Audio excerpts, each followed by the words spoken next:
সাইফুল ইসলাম আলিফ ভাইকে যে গোসল ছাড়া দাফন করা হয়েছে এটা সত্য কিনা এবং এ ব্যাপারে শরিয়ার বক্তব্য কি? ভেরি ভেরি ইম্পর্টেন্ট একটা বিষয়। আমিও শুনেছি যে গোসল ছাড়া তাকে দাফন করা হয়েছে। কারা মেরেছে বলেন তো? চোর ডাকাত মেরেছে ওনাকে? চোর ডাকাত কিন্তু মারেন নাই। মারছে হচ্ছে অমুসলিমরা, মেরেছে হচ্ছে ইসলামের প্রতিপক্ষ যারা আছে, মেরেছে তারা যারা ইসলামকে পৃথিবী থেকে মিটিয়ে দিতে চায়, মুছিয়ে দিতে চায়। আক্রোশ, ক্ষোভ, সেখান থেকে কিন্তু আঘাত করে তাকে শহীদ করা হয়েছে। ওলামা ইকরামের ফতোয়া এরকমই যে কেউ যদি এইরকম কোন অমুসলিমের হাতে এইভাবে মারা যায়, আল্লাহ তাআলা তাকে শাহাদাতের মর্যাদা দেন এবং সেক্ষেত্রে গোসল ছাড়াই তাকে দাফন করতে হয়। এই জন্য সাইফুল ইসলাম ভাইকে গোসল ছাড়া দাফন করা হয়েছে। আল্লাহ সুবহানাহু ওয়া তাআলা পবিত্র কুরআনুল কারীমের মধ্যে কি বলছেন একটু খেয়াল করেন।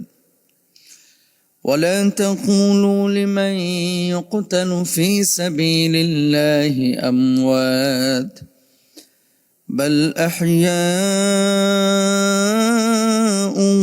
ولكن لا تشعرون।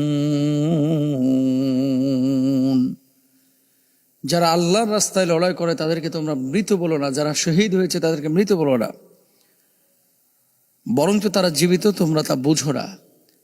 এখন সাইফুল ইসলাম নীরব ভাই, এই সাইফুল ইসলাম আলিফ ভাই, তিনি হিন্দুদের হাতে মারা গিয়েছেন এবং তাকে জবাই করে হত্যা করা হয়েছে। কি মর্মান্তিক, কতটা আক্রমণাত্মক, কতটা মানে আত্মঘাতী এবং কতটা হিংস্রভাবে তার উপরে হামলে পড়েছিল হাইওয়ানগুলা। আমাদের এই ভাই, আল্লাহ সুবহানাহু ওয়া তাআলা তাকে কবুল করেছেন, শাহাদাতের অমীয় সুধা তিনি পান করেছেন। গোসল ছাড়া দাফন, এটা আল্লাহর রাস্তায় যারা শহীদ হয় তাদেরকে করার বিধান আছে। মানে যেভাবে মারা গিয়েছে তাদেরকে সেভাবে দাফন করতে হবে। কিয়ামতের ময়দানে সেভাবেই তারা কিন্তু উঠবে, তারা সেভাবেই উঠবে কিয়ামতের ময়দানে। আনাস রাদিয়াল্লাহু তাআলা আনহু বর্ণনা করেন, রাসূল আকরাম সাল্লাল্লাহু আলাইহি ওয়াসাল্লাম বলেছেন, কোনো ব্যক্তি জান্নাতে প্রবেশ করার পর আর দুনিয়ায় ফিরে যেতে চাইবে না। যদি সে দুনিয়ায় তামাম জিনিস পেয়ে যায় তবুও না। অবশ্য শহীদের কথা আলাদা। আল্লাহ রাব্বুল আলামিন তাকে অপশন দেবে, কি চাও তুমি? সে বলবে যে আল্লাহ তাআলা আপনি আমাকে আবার দুনিয়ায় পাঠিয়ে দেন। বুঝেন নাই কথা? একজন মানুষ দুনিয়া থেকে যখন ইন্তেকাল করে আখিরাতে যাবে, আখিরাতে যাওয়ার পরে এই মানুষটা যখন জান্নাতে প্রবেশ করবে, জান্নাতে প্রবেশ করার পরে মানুষজনকে আল্লাহ সুবহানাহু ওয়া তাআলা জিজ্ঞেস করবে, আর কি চাও তুমি? এই মানুষগুলো তখন বলবে যে আল্লাহ, সমস্ত নাজ নিয়ামতগুলো আমি পেয়েছি, আমার কোনো কিছু চাওয়ার নাই। জান্নাত থেকে আর বের হতে চাইবে না।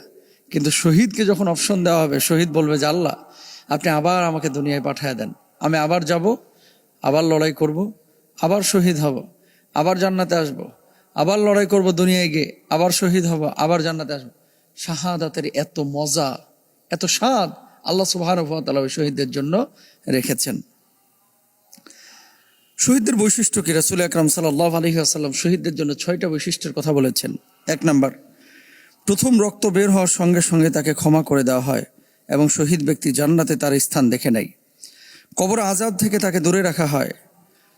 3 নাম্বার, বড় ভীতি অর্থাৎ কিয়ামতের কঠিন অবস্থা থেকে নিরাপদ থাকবে এই ব্যক্তি। 4 নাম্বার, তাকে ঈমানের এক জোড়া অলংকার পরানো হবে। 5 নাম্বার, হুরদের সঙ্গে বিবাহ দেওয়া হবে। 6 নাম্বার, নিকট আত্মীয়দের থেকে 70 জন ব্যক্তিকে সুপারিশ করতে তাকে সুযোগ দেওয়া হবে। সুবহানাল্লাহ, কি মর্যাদা শহীদের! 42 বছর, 44 বছর, 50 বছর, 60 বছর হয়ে গেছে, অনেক মানুষের শাহাদাতের তামান্না জাগ্রত হয়নি। আমাদের প্রত্যেকের উচিত শাহাদাতের তামান্না অন্তরে লালন করা। আল্লাহ বুঝদান করুক।